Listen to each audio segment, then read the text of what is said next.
दोस्तों, आज हम आपको सऊदी अरब के एक ऐसे मास्टरमाइंड गेम के बारे में बताने वाले हैं जो उसने ईरान के साथ शर्त रख के खेला है। अगर ऐसी कौन सी शर्त सऊदी अरब ने ईरान के सामने रख दी है जिसे मानना हमास का अंत साबित हो सकता है, जिसकी वजह से हिजबुल्लाह हूती इस जंग में कमजोर पड़ सकते हैं? क्या सच में हमास को खत्म करने में ईरान का हाथ होगा जो उसका सबसे बड़ा साथी है? ईरान और सऊदी अरब की दोस्ती इस जंग में कौन सा नया मोड़ लाने वाली है? अगर आप भी जानना चाहते हैं इन सवालों के जवाब तो हमारे संग वीडियो में एंड तक बने रहिए।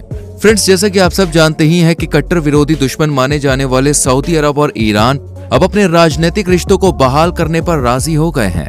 एक समय ऐसा था जब ईरान और सऊदी अरब की आपस में कुछ भी बनती नहीं थी। इन दोनों देशों की दुश्मनी इतनी ज्यादा बढ़ गई थी कि साल 2016 में दोनों ही देशों ने अपने राजनीतिक संबंध भी एक दूसरे के साथ पूरी तरह से खत्म कर दिए थे।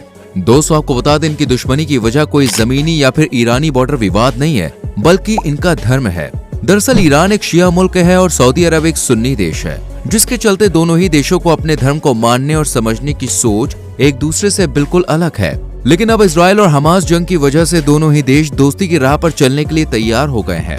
इसके अलावा मिस्र, कतर, लेबनान, सीरिया, ईरान, रूस, ये सभी देश फिलिस्तीन को सपोर्ट करते हुए नजर आ रहे हैं। वहीं दूसरी तरफ इजराइल को सपोर्ट करने वाले देशों में अमेरिका, जर्मनी, फ्रांस, इटली शामिल है। अब सऊदी अरब ने ईरान के साथ अपनी दोस्ती को आगे बढ़ाने के लिए एक ऐसी शर्त रख दी है जिस पर अगर ईरान ने अपनी मोहर लगा दी तो हमास का नाम मिट्टी में मिलने में जरा भी देर नहीं लगेगी। यह कहें तो हमास का नामो निशान इस दुनिया से ही मिट जाएगा। इस शर्त को अगर ईरान मानता है तो मध्य एशिया में उसकी राजनीति पूरी तरह से खत्म हो जाएगी, और अगर नहीं मानता है तो सऊदी अरब और ईरान के रिश्ते बेहतर होने की सारी संभावनाएं समाप्त हो जाएगी। इस शर्त के बारे में जानने से पहले अगर आपने हमारी वीडियो को अभी तक लाइक नहीं किया है तो जल्दी से वीडियो को लाइक कर दीजिए।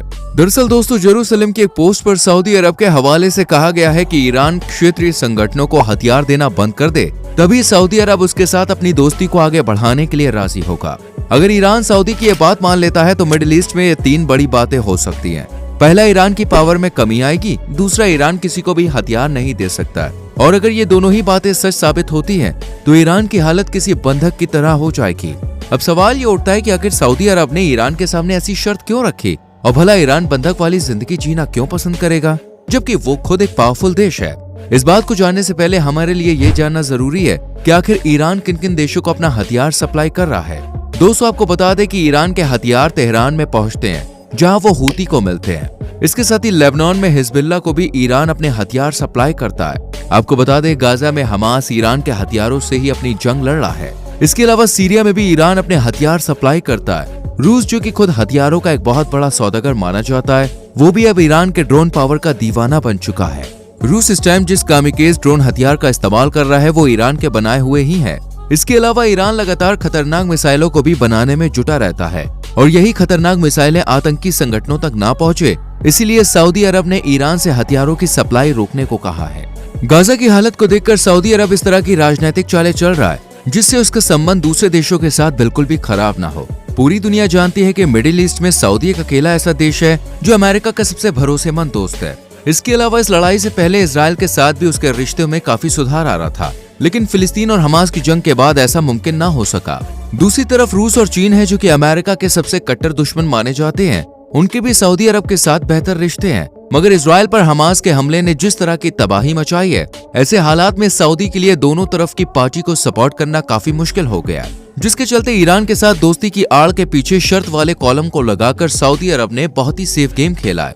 आपको बता दें, सऊदी अरब आतंकी संगठनों को हथियार की सप्लाई रुकवाकर अमेरिका को खुश करना चाहता है। वहीं दूसरी तरफ वो अमेरिका के साथ साथ ईरान को भी अपनी लिस्ट में शामिल करना चाहता है, और ये सब तब हो रहा है जब रूस के राष्ट्रपति व्लादिमीर पुतिन सऊदी अरब के दौरे पर जाने वाले हैं। यहाँ रूस का जिक्र इसलिए किया जा रहा है क्योंकि दुनिया के किसी भी कोने में अगर कुछ भी हादसा होता है तो रूस वहाँ एक बड़े प्लेयर के तौर पे मौजूद होता है।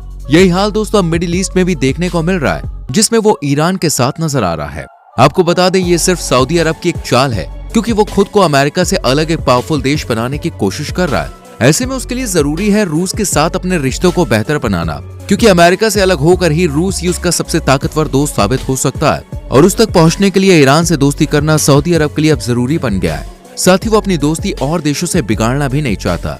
अब देखना यह है कि क्या ईरान सऊदी अरब की शर्त को मानेगा, क्या वो अपने हथियार हमास को देना बंद कर देगा। दोस्तों, आपको क्या लगता है, क्या सऊदी अरब ने ईरान के सामने अपनी शर्त रख के एक बेहतर चाल चली है या फिर नहीं? कमेंट सेक्शन में जरूर बताएं। वीडियो को लाइक और शेयर भी करें। चैनल को सब्सक्राइब करके बेल आइकॉन प्रेस करें जिससे आने वाली वीडियोस आपसे मिस ना हो। मिलते हैं अगली वीडियो में। Till then bye bye, take care.